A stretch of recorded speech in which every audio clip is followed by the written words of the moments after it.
Pourquoi optimiser du contenu existant? C'est ce qu'on va voir dans cette vidéo avec l'équipe de Choc. Bienvenue Christelle, bienvenue Adeline. On va Salut. chacun donner notre avis sur ce sujet-là. Qu'est-ce qui est important? Pourquoi c'est important d'optimiser du contenu existant? Et on va commencer avec l'avis d'Adeline, s'il te plaît. Alors pour moi, optimiser du contenu, c'est très important pour deux raisons. La partie SEO, bien entendu, et la partie mise à jour. Donc je vais plutôt aborder les mises à jour. Je trouve ça très important de revenir sans cesse sur nos anciens contenus pour plusieurs raisons. Parce que on peut avoir changé de point de vue par rapport à un sujet ou des petites choses en particulier. On peut changer nos tournures de phrases. Parce que bien souvent, quand on relit un article qu'on a écrit il y a 1 an ou 2 ans ou 6 mois, on se dit « c'est moi qui ai écrit ça ?»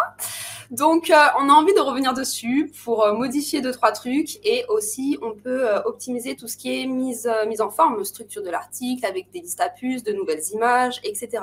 Donc, en fait, on rend notre article beaucoup plus frais et beaucoup plus pertinent avec la personne avec laquelle on est à l'heure actuelle et non pas ce qu'on était il y a 1 an, 2 ans ou plus. Donc ça, c'est vraiment pour la partie humaine et personnalisation des contenus. Et après, pour la partie SEO, c'est Christelle qui va prendre le relais.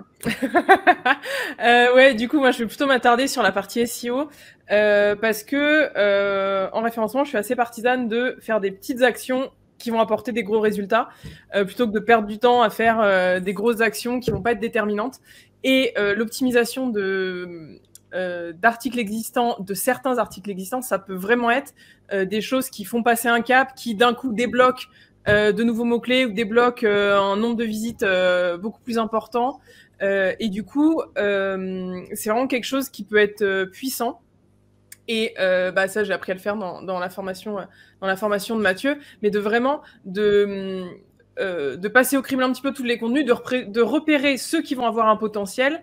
Alors, soit un potentiel d'aller exploser sur encore plus de mots-clés, soit un potentiel parce que ils convertissent extrêmement bien. Et en fait, le but d'avoir du trafic après pour vos clients, c'est aussi surtout de convertir vers leurs produits, leurs formations, leurs lignes magnet, etc. Donc, du coup, s'il y a des articles ou des contenus qui convertissent extrêmement bien, si on ouvre encore plus les vannes, qu'on fait rentrer encore plus de monde, et ben forcément, ça fait rentrer encore plus de monde après dans les formations, dans les listes email, etc. Donc moi, c'est vraiment cet intérêt à la SEO, d'avoir une précision un peu chirurgicale à certains endroits précis pour vraiment avoir ensuite de gros résultats derrière. Alors c'est vraiment, comme tu dis, l'angle purement SEO, quoi. Ouais, carrément. Après, c'est vraiment les deux angles intéressants sur cette question-là de pourquoi on optimise du contenu existant. Le côté mise à jour du contenu et le côté SEO. Et moi, sur le côté mise à jour du contenu, je vais être un peu différent d'Adeline parce que j'ai pas envie de me créer du travail pour plus tard. C'est-à-dire que s'il y a un article qui est rédigé un jour J, je vais faire en sorte que dans ma stratégie, j'ai pas besoin d'y revenir dans 6 mois ou dans 1 an parce que ce sera plus à jour. Parce que sinon, plus on travaille aujourd'hui, plus on se crée du travail pour demain. Et j'aime pas cette roue infernale, donc je préfère vraiment anticiper les choses dès le départ et créer des contenus qu'on peut appeler evergreen, des contenus qui seront toujours bons sans qu'on ait besoin de revenir dessus. Alors bien sûr, ça dépend de l'industrie dans laquelle on écrit. Si on écrit sur des choses qui changent tous les ans, on n'aura pas le choix. Mais en référencement, par exemple, si on écrit un article sur la balise title, il peut y avoir des petites différences au bout des années, mais globalement, il n'y a rien qui va changer, si ce n'est peut-être une longueur de caractère ou des choses comme ça. Ça va être très, très limité. Donc, on peut vraiment faire beaucoup de contenus qui n'auront pas de date d'expiration et venir capitaliser là-dessus, comme tu disais, Christelle, de faire un travail SEO qui est que chaque action que je fais, ça vient améliorer ce que j'ai fait précédemment, mais ça ne vient pas me créer des contraintes pour demain. Et donc, comme ça, les contenus existants qu'on vient optimiser, pour moi, dans ma stratégie, c'est vraiment sur le côté SEO et pas sur le contenu mis à jour parce que j'essaie d'avoir des contenus qui soient toujours à jour et on va venir améliorer les résultats comme tu viens de l'expliquer. Bien souvent, chez les rédacteurs web, c'est une prestation qui est souvent délaissée parce qu'on pense à la création de contenu et on ne pense pas souvent à l'optimisation de ce qui est déjà existant. Alors qu'en vrai, c'est une prestation qu'il faudrait même faire en amont de la création parce que c'est ce qui peut réellement apporter des résultats au client. Et du coup, par rapport à ça, il va avoir des résultats rapides et du coup, il va faire d'autant plus confiance sur la création de nouveaux articles. Donc, c'est vraiment une prestation à part entière qu'il ne faut pas hésiter à mettre en place avec les clients. Est-ce que vous avez quelque chose à rajouter sur tout ça? Non, je pense qu'on a été parfait. Je pense qu'on peut quand même rajouter le point que c'est génial de réoptimiser du contenu existant parce que ça fait quand même avoir des résultats ultra rapides par rapport à recommencer de zéro. il y a moins de travail à faire que de partir de zéro pour écrire un nouvel article, et il y a des résultats plus rapides en SEO que, pareil, de repartir de zéro sur un sujet ou un mot-clé qu'on n'a jamais traité.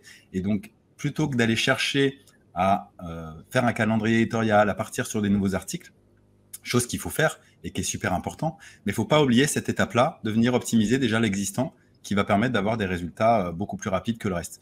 Autant générer ça rapidement si possible. Ouais, ça marche aussi, je trouve, au-delà de tout un contenu, par exemple, tout un article de blog, ce qui est bien à faire des fois, c'est des articles qui ont beaucoup d'impressions, mais au contraire, le taux de clic, il n'est pas toujours fou, de faire des changements.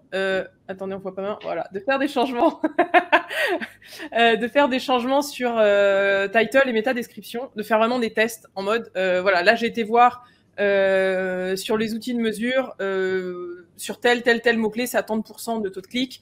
Je vais complètement changer la title et métadescription et pendant 3 mois, je vais checker à la fin de chaque mois où en sont sur ces mêmes mots-clés, quel est le taux de clic, est-ce qu'il est plus intéressant ou pas. Et du coup, ça, c'est c'est des petits changements, mais alors c'est vraiment des petits tests à faire qui peuvent être vite concluants, en fait, et qui peuvent vite, pareil, réouvrir les vannes un petit peu niveau SEO sans avoir là, alors je donne pour le côté pas evergreen du coup, mais de pas avoir à remettre les mains complètement dans le contenu. Ça peut vraiment être une façon de retravailler la visibilité d'un contenu sans avoir à complètement changer ce qu'il y a à l'intérieur. Oui, carrément. Parce que tu as raison, quand on parle d'optimisation SEO, en fait, ça peut être plein de choses différentes.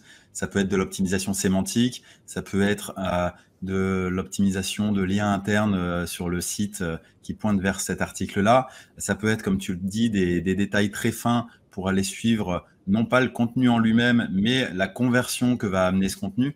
Donc, on peut imaginer plein d'approches différentes. Et c'est là où il va falloir faire preuve de logique et d'esprit d'analyse, on va dire, pour savoir quelles sont les bonnes optimisations. C'est pas juste tout le temps la même optimisation à amener à un article. Il faut prendre en compte tout le contexte qu'il y a avec, et c'est ce qui rend aussi le boulot intéressant.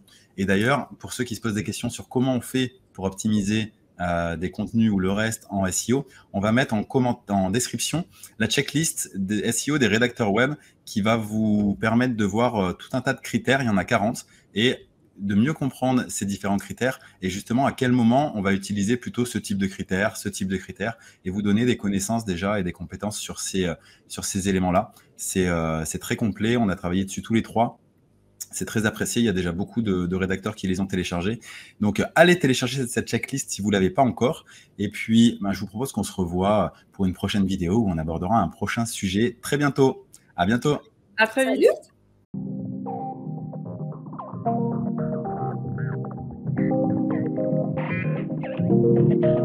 Salut.